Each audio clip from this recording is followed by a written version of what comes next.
හරි අපි ඊළඟට බලමු ළමයි දෙවෙනි MCQ එක. ඒකේ කියන්නේ පහත කවරක් කාණ්ඩ සකසුම නැත්නම් batch processing සඳහා හොඳ උදාහරණ වේද කියලා තමයි අහන්නේ. එතකොට ওই batch processing කියන කතන්දරය ගැන කතා කරොත් දැන් අපිට processing වල වර්ග තියෙනවා. real time processing කියලා තියෙනවා, batch processing කියලා තියෙනවා. ওই විදිහට තියෙනවා වර්ග. එතකොට ওই real time processing කියන්නේ ඒ ඉන්පුට් දීපු ගමන් අවුට්පුට් එක එහා පැත්තට එන්න ඕන.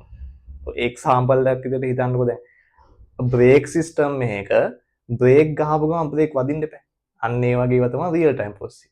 ඉන්පුට් එක තමයි බ්‍රේක් එක පෑගීම, අවුට්පුට් එක තමයි බ්‍රේක් එක වදිනවා කියන එක. බ්‍රේක් වෙනවා කියන එක. ඒක තමයි මේ අවුට්පුට් එක විදිහට වෙන්නේ. ඒවා රියල් ටයිම් ප්‍රොසෙස්. ඒතකොට මේ බැච් ප්‍රොසෙසින් කියන්නේ බැච් ප්‍රොසෙසින් කරන්නට කියන්නේ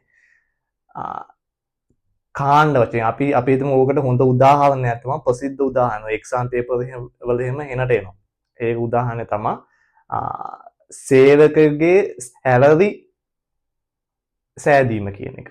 සේවකගේ සැලරි සෑදීම. එතකොට ඕක බැච් ප්‍රොසෙසින් ගන්න තමයි යන්නේ. ඇයි ඒක එහෙම වෙන්නේ? මොකද ඒ සේවකයා මාසයක් පුරාවට වැඩ කරපු දින ගන්න බලලා. එතකොට එයාගේ බේසික් සැලරි එක බලලා OT එක බලලා ඊට පස්සේ මන්ත් එන්ඩ් එකේ තමයි එයාගේ සම්පූර්ණයෙන් මේ බැච් එකට මාසයක කාල සීමාවට අදාළව ඒ දේ ප්‍රොසෙස් වෙන්නේ. අන්න ඒක හින්දා තමයි මොකද බැච් ප්‍රොසෙසින් කියන්නේ. හරි අපි ඉක්මනට යන් ABC කියන ආන්සර් වලට දැනට හිස් Tamanට ආසනම විය ගාල් කිරීම ස්ථානයේ පරිශීලකයෙකුට ප්‍රතිදානය කරන පද්ධතියක් කියලා ගන්නවා. එතකොට දැනට හිස් Tamanට ආසන්නම විය ගාල් කිරීමේ ස්ථානයේ පරිශීලකයෙකුට ප්‍රතිදානය කරන පද්ධතිය. එතකොට දැන ඒ ගම්මම එතකොට මේක වෙන්න ඕනේ නිකන් රියල් ටයිම් ප්‍රොසෙස් ගන්නට ගන්න එක නේද ඒක. ඒ කියන්නේ දැන් මම ගිහිල්ලා ස්ලොට් එක පාක් කරපුවම ඒක අප්ඩේට් වෙන්න එපා. මෙතන දැන් පාක් ස්ලොට් එක available නැහැ කියලා. එතකොට ඊළඟ කෙනාට ඊළඟ ස්ලොට් එකට යන්න පුළුවන්. එතකොට රියල් ටයිම් ප්‍රොසෙසින් එක ගන්නට ගන්න එකක් තමයි ඒක.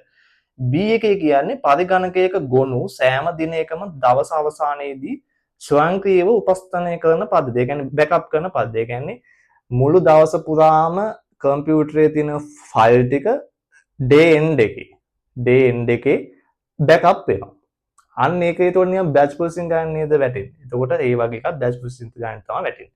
C එකේ කියන්නේ දවසක් ඇතුළත ලද පාරිභෝගික ඇණු වටිනාකම අනුපිළිවෙල සකස් කරන පද්ධතිය. එතකොට දවසක් ඇතුළත. ඒ වගේ කාල සීමාවක් දීලා තියෙනවා අනිවාර්යෙන් හිතා ගන්න. ඒක බැච් ප්‍රොසෙසින් ගන්න තමයි වැටෙන්නේ. එතකොට ඒ අනුව ගත්තොත් ඒ වැරදි BC විතරයි හරි. එතකොට හතරවෙනි ආන්සර් එක තමයි